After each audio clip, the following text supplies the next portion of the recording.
with the play-in this week, Tom. We've had that. Yep. I was screaming at the TV last night. I will give Trae Young some credit. He was hitting some bombs in that fourth quarter. If you remember, when I thought about you last night, Tom said the one he wouldn't want to play is Atlanta because they've got the because he had 27 or like 30 points in the second half total. Because if he gets hot, I mean you're in trouble. He was hitting. He pulled up from the C logo and hit one and hit like two others. I was like, man, what? And then that opens up his drive to the basket as well. And why is market guarding Trae Young? That's an excellent question. Sometimes they were double teaming him and making him give up the ball to Kevin's boy Galliani was out there hitting a three. Can I ask you something, Tom? Yeah.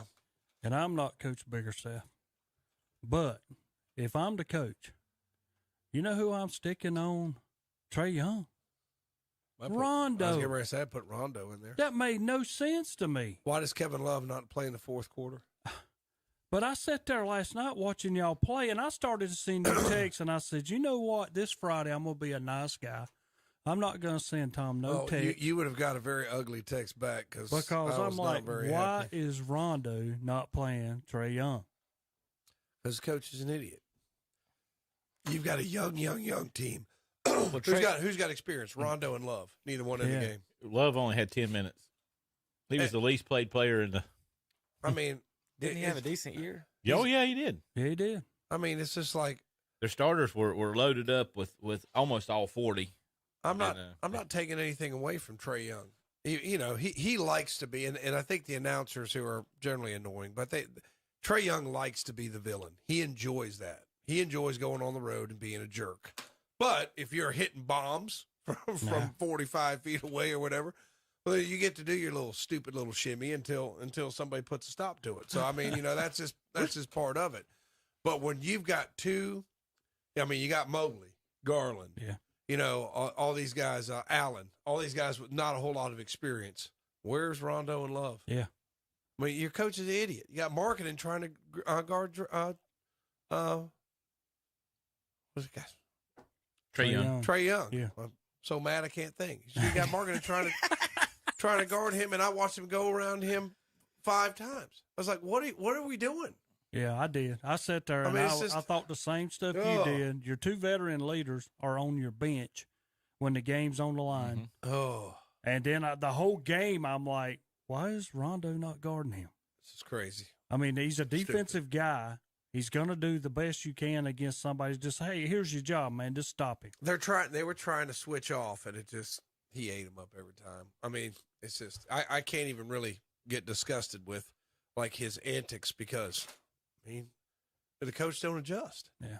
They didn't even have, I think they had 40 points in the whole second half. Yes, right. I'd say they didn't play well in the second half. Some of the best dunks in the world by Allen. Yeah, and, he came back. He was playing her. He hadn't played since, like, March 6th. March 5th, somewhere in there. He hadn't played in a long time. All right, I've got some fun tweets. So, my friend Casey, he's been tweeting back and forth with me all year, but he's the LaMelo fan. He's the one. In fact, we showed him last week there on the cover of the What's Up Shopper, and I told him it's embarrassing that a 35-year-old man has a LaMelo ball T-shirt, Zach. Why is that embarrassing? Because you're not 19 years old or 13 years old anymore. You're a grown man. Kevin, do you have an Albert Pujols T-shirt? Not with his face on it. No, I asked you a question. Do I have an Do Albert you T-shirt? have an No. Albert Pujols No. T-shirt? Have you ever had one? We have a jersey.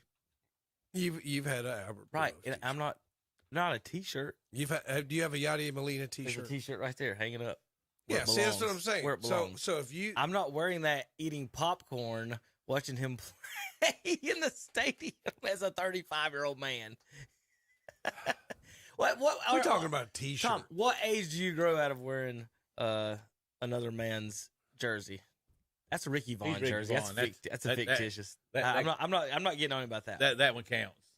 I remember when I had a Roger Dorn T-shirt. My mother said, "When did he play for us?" Awesome. In the late '80s, Mom. Awesome. In the late '80s, he did. I love those old That's movie a shirts and classic. jerseys and stuff. Those are cool. I want a Teen Wolf jersey now that we've been watching him play. I want a Carolina Blue Teen Wolf jersey from the movie. What's even better is when your wife loves watching Major League as much as you do. Yeah. Well, let's read some tweets about Charlotte Hornets basketball, Terry, that were either his or retweeted by him on the season. And most of these got immediate laughs by me to him. Swarmenstein account tweeted, "The Charlotte Hornets are an incredible basketball team capable of beating anyone. Teams are not going to want to play them come playoff time." False. Casey replied, "Yep, they're really dangerous if everything's clicking." False. At Kevin Hastings, "I think these Hornets can compete in a playoff series. They're at very least fun to watch every night." False. They got the fun part, Tom. False. At Kevin, they won 8 of 9, 2 games out of the first seed, half game out of second. LaMelo averaging 19, 7, and 7. I'll take it. I think we can make a run in the Eastern Conference Finals if everyone stays healthy. This is a nice tweet about the Hornets to you. I rolled my eyes and said, they're also 2 games from the 12th seed and just gave up 135 to the last place Rockets. Have some perspective. None still. And then Anthony Edwards had a big night, dropped like 45 or 51 night, and I just tweeted a picture of him. He responded, "Edwards is nasty, but I'm saying the Hornets are in the playoffs." And I responded to that one. You can't spell Hornets without play-in, Zach. And that makes no sense, but and all I heard Miles Bridges say it the other day again. They've changed the culture. LaMelo has changed the culture. Zach, is it the same old Hornets or same old Hornets? Our point guard shot 25 times. Terry, the front court, the center, the small forward, and the power forward combined to shoot 22 times. Do you run the floor if your point guard's doing that as a front court? Is that not my point I keep making? LaMelo jacked up 25 shots, more than Jordan averaged by like 5. And he had the most minutes. I think what screams idiocracy is when LaMelo Ball has 26 and you lose by almost 30. Okay, here's your final. You know notes. what I mean? But that's what me and Terry was saying. Like, you Rozier- design your defense to let that happen. Let him shoot. Rozier and Ball were 15 out of 47. Mm-hmm. 31.9%. Now, here's where the perspective comes in when we talk about if everything clicks like Kevin was talking about a minute ago. They had 10 players that entered the game. They only had 3 that shot over 50%, 3 out of the 10. Atlanta had 13 players that entered the game. 10 out of 13 of those. Think of that. 10 out of 13 of those shot over 50%.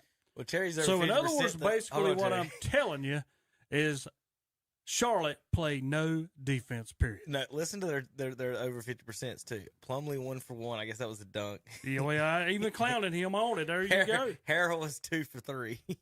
Did Plumlee get hurt? He only PJ played was 11 7 10. I mean, would you keep playing him? Yeah. They Hey. gave up 132, Tom.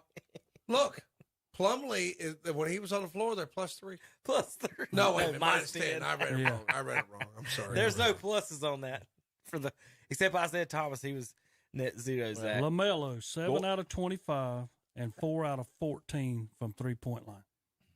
Firing up the threes. Quit shooting. Thanks you, Steph.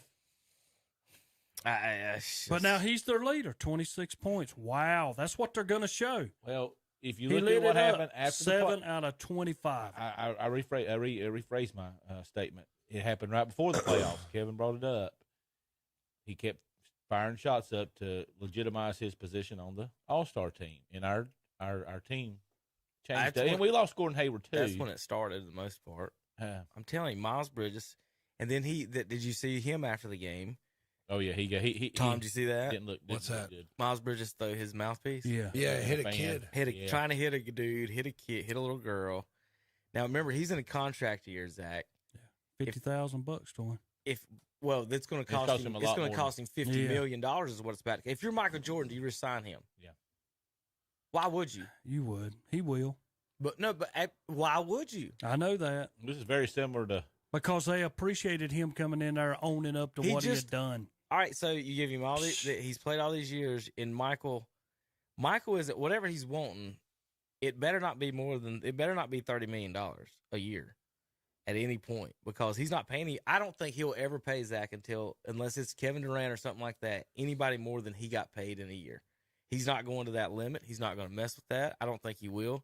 His track record proves all that. Right. He's not. He's not. So I don't think we should re-sign Miles Bridges. What good does it? What good does it to sign someone who helps you lose by 30? He got 12 points in a playoff game, 0 for 4, and then he threw his mouthpiece and hit a little girl in the face because he got ejected to begin with because he was arguing over a call. So it was a total embarrassment altogether in Atlanta for the Charlotte Hornets. It's only a 3 or 4 hour drive on the bus. So, I don't see why you would pay someone like that $150 million. But like you said, Terry, they might not have any other choice to pay anybody.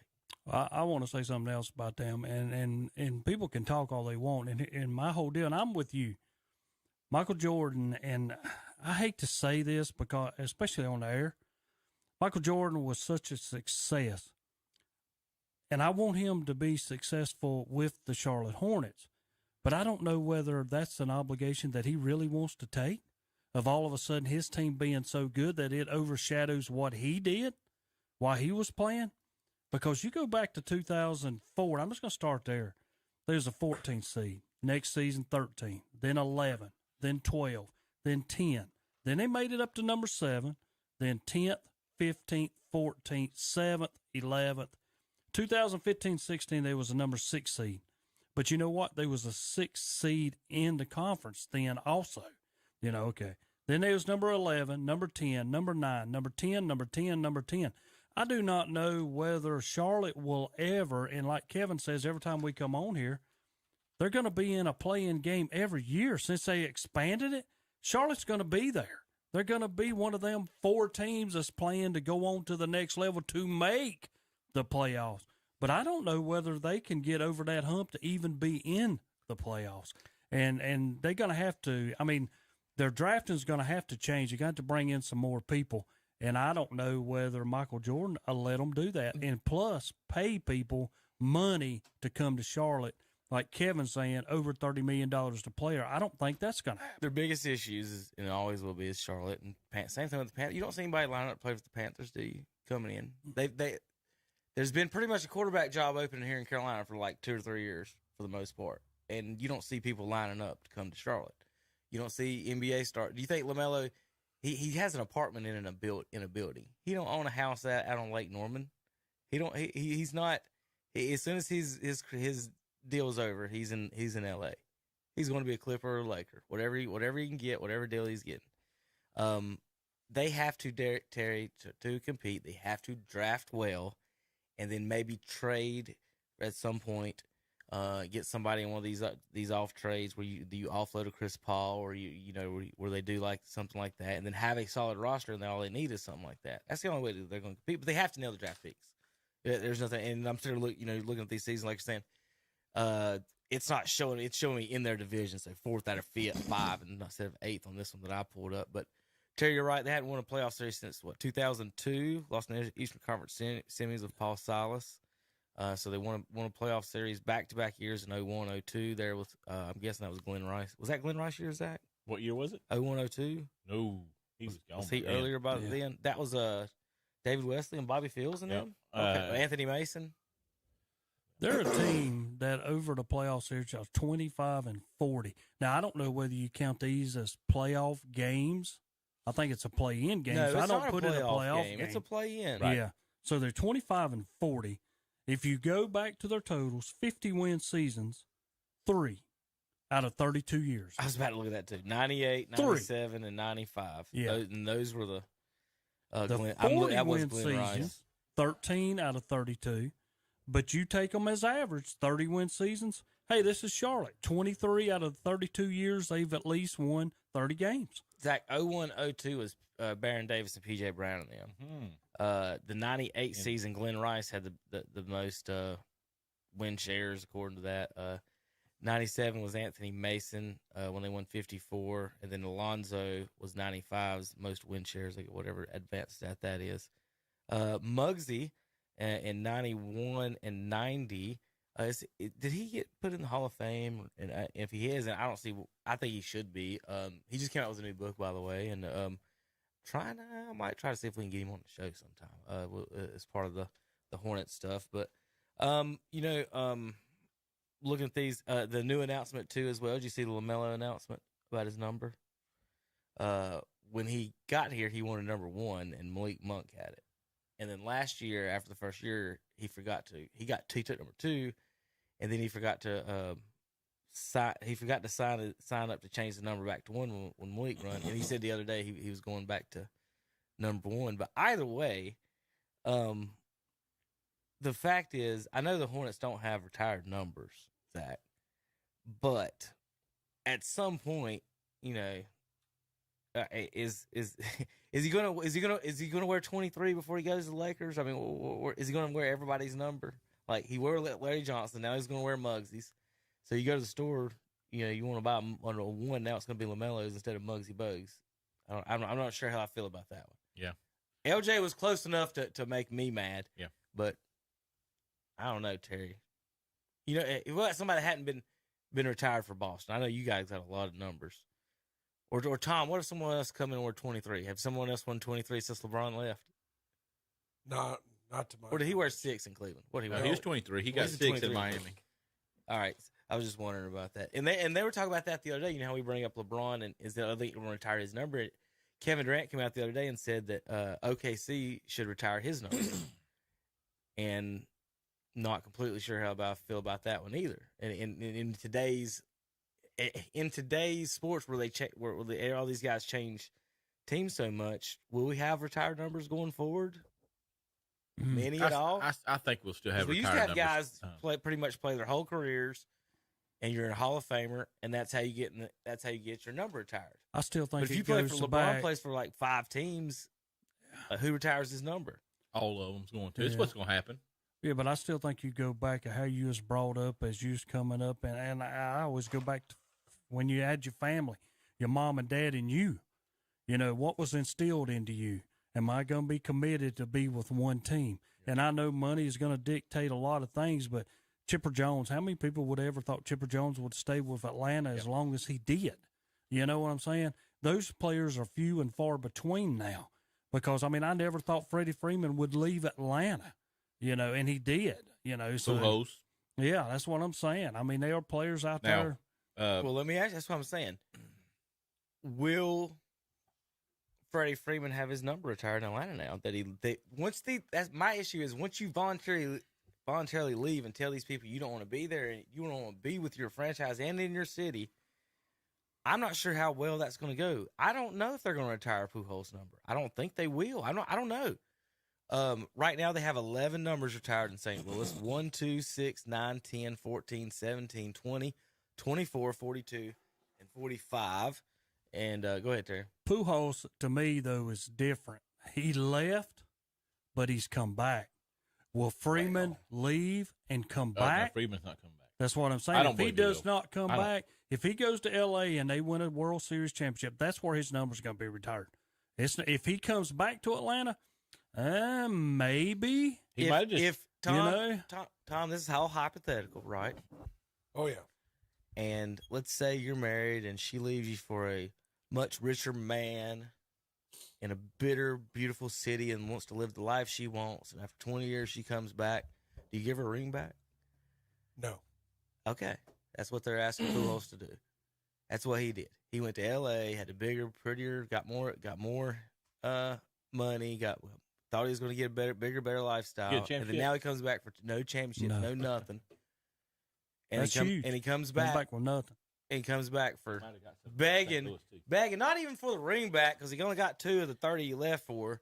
He comes back begging for just a key to the door and a place to sleep on. So I don't know. I don't know if you honor that is what I'm saying. Do you put his a big picture on the wall? Do you say, okay, you can come in the door, we'll feed you, but I'm not going to put your picture on the wall?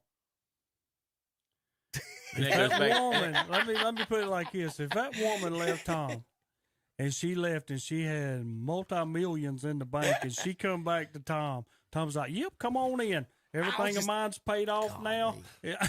Okay, now you can leave again." I'm not that cheap. Well, anyway, that was a thought on these new age players. Like, are there going to be any retired numbers? And they were arguing all about that. But anyway, back to the Hornets.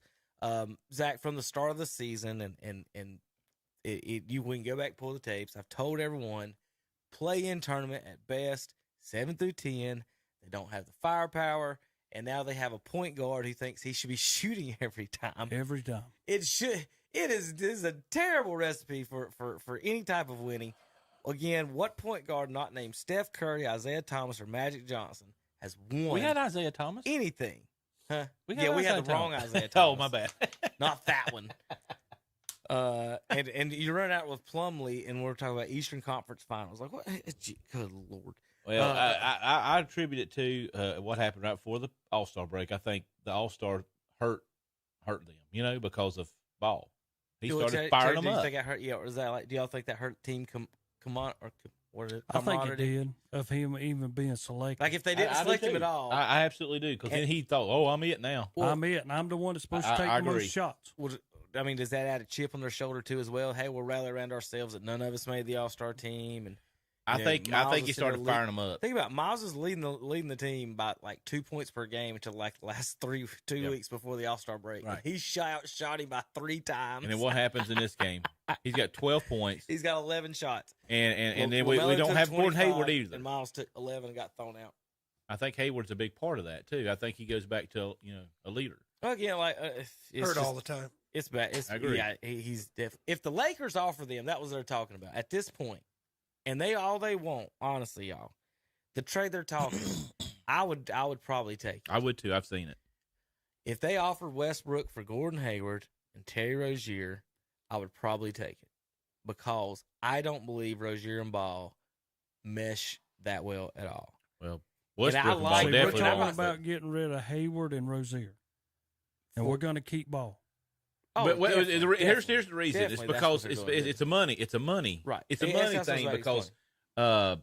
1 year is left on Right. Westbrook's, and they got Westbrook's got 2 on Hayward. 5 on Terry Rozier. Yeah, and they're trying to get those contracts off because they So, don't think the right. dynamics will It'll work. be half dump, half whatever. But you got to think, again, LaMelo's what, 22 years old. For us to expect them to be making playoff runs and stuff is a little silly. I don't believe that Rozier is the future tag team partner with Ball. I like Rozier, and I think he would fit on the Lakers pretty well. I just don't think he fits well with Ball, and I don't even want Ball on the team. I would rather have Rozier and Ball. But you got to be realistic. They're going to, if they trade Rozier and Hayward, who's always hurt, he's not there. He didn't help out this night.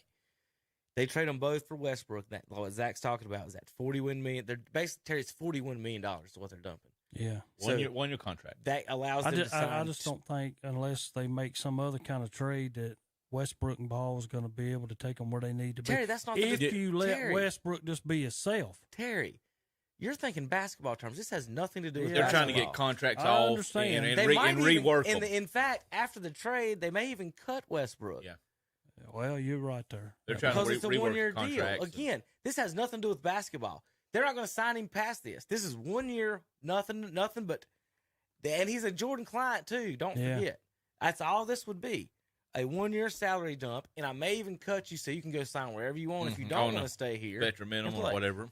Again, is Hayward and Rozier the future with LaMelo Ball? No. Are they playing in No. 5 years in the playoffs with No. LaMelo Ball? And If he stays, no. and So they might as want well that- move them, get that money. They want that Rozier contract off. Listen, the Kelly Oubre deal is not a bad deal. They signed him, guys like him. You get 3 guys like him, and in fact, their record was a 6-1, I believe, when he led the team in scoring this year.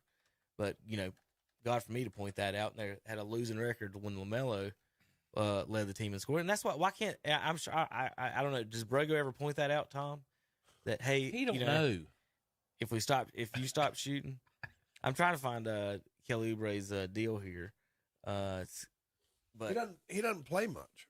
I mean, really, relatively speaking, he doesn't play much. we averaged 15 this year. He only played 16 minutes in that last game. Yeah, That's about as that. I don't know what they were doing. Like it's again your favorite coach there, Borrego. Because they're trying to sell hot dogs. I don't get it. But anyway, moving forward.